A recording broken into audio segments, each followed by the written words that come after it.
The internet isn't broken, so why fix it?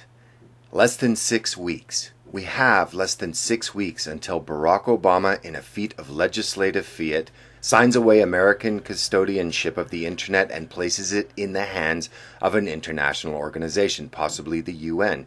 Obama, looking to cultivate his global messianic aurora, at yet again the expense of the American people, has created a make-or-break situation that, unless the Congress moves to block him, the internet as we know it could very well be a thing of the past. Should the Obama administration force the handover of the internet from American protection, it will be de facto handing authoritarian regimes the power they have long sought to censor the web globally, including within the US.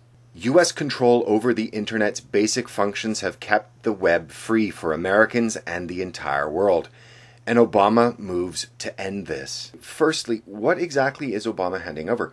Well, Obama believes that the internet, being global, should have many stakeholders rather than just America, the nation that invented it, no matter what Al Gore has to say. He believes access to the internet is a human right and should be administered by a global entity.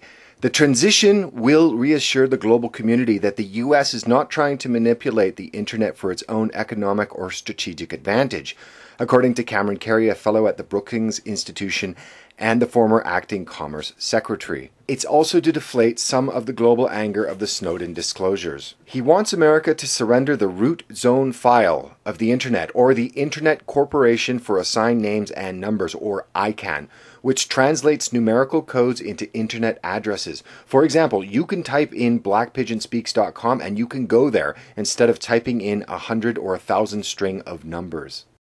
Obama has set October the 1st as the date for ICANN to set itself free from U.S. oversight that has kept the internet open since the 1990s.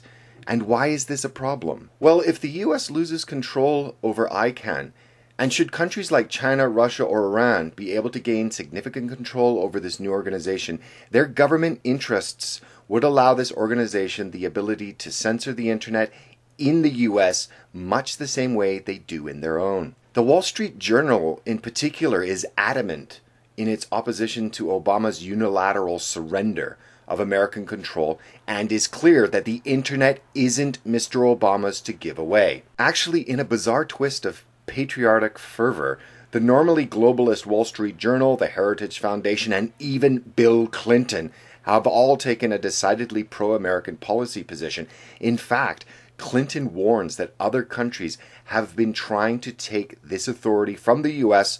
for the sole purpose of cracking down on internet freedom and limiting it, and having governments protect their backsides instead of empowering their people. What political capital can be gained from having an America First policy position has yet to reveal itself. However, the Clintons never do anything without political calculations that would make Machiavelli blush. The Obama administration has falsely spun the narrative that the U.S.'s role is largely clerical, but this is patently false for the very simple reason that American control over ICANN and the root zone of the internet via the Commerce Department halts Russia, China, Iran, and others from interfering with the developers and engineers who operate the open internet. At present, ICANN protects the internet from government intrusion. Think of how hard it is for law enforcement to even seize sites that pirate copyright intellectual material, like the recently taken down Kick-Ass torrents. Instead of shielding the internet from governments, the plan gives governments new powers. Authoritarian regimes will be able to gain greater influence over the ICANN board, and for the first time, governments would have a vote on bylaw changes, removal of board, and the budget. Obama and his apologists argue that unilaterally surrendering control over the internet is to support a multi-stakeholder model of internet governance. Like other such newspeak gobbledygook buzzwords, it conceals the very real transfer of control of the web from the US to many other countries, companies, globalists, and even the UN, an organization whose largest voting bloc, the Organization of Islamic Cooperation, or the OIC, is not very keen on ideas like the First Amendment. This transition would end the U.S. role as guarantor of internet governance. As well, it will ironically fail to ensure American ownership and control of .mil and .gov in perpetuity, both of which have been called national assets. However, aside from the obvious peril that the Obama administration is needlessly creating by surrendering American control over the internet, besides the threats to openness and freedom of speech, the transfer of U.S. property without congressional oversight is unconstitutional. Congress must authorize the transfers of U.S. property, which includes that of the ICANN domain system, and it is worth billions of dollars.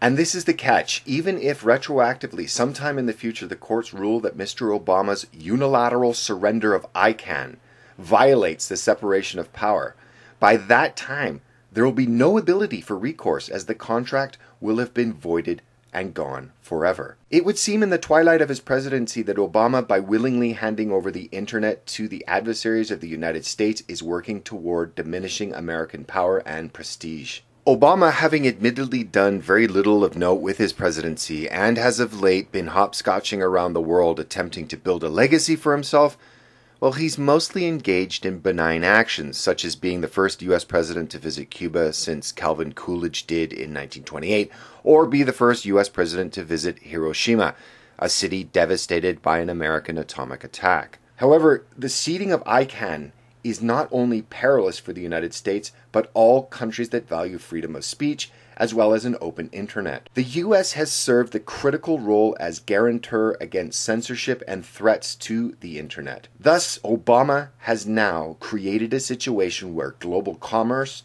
the dissemination of ideas, and the freedom to do so is now at stake. If Obama's unilateral actions to surrender American control over the internet do not constitute treason, I do not know what does. If Congress does not move to veto this patently un-American and unconstitutional handover of American property, as the Constitution plainly gives commerce power to the Congress, then it is equally culpable in its debasement of the Pax Americana. Please consider subscribing to this channel. It will be updated regularly.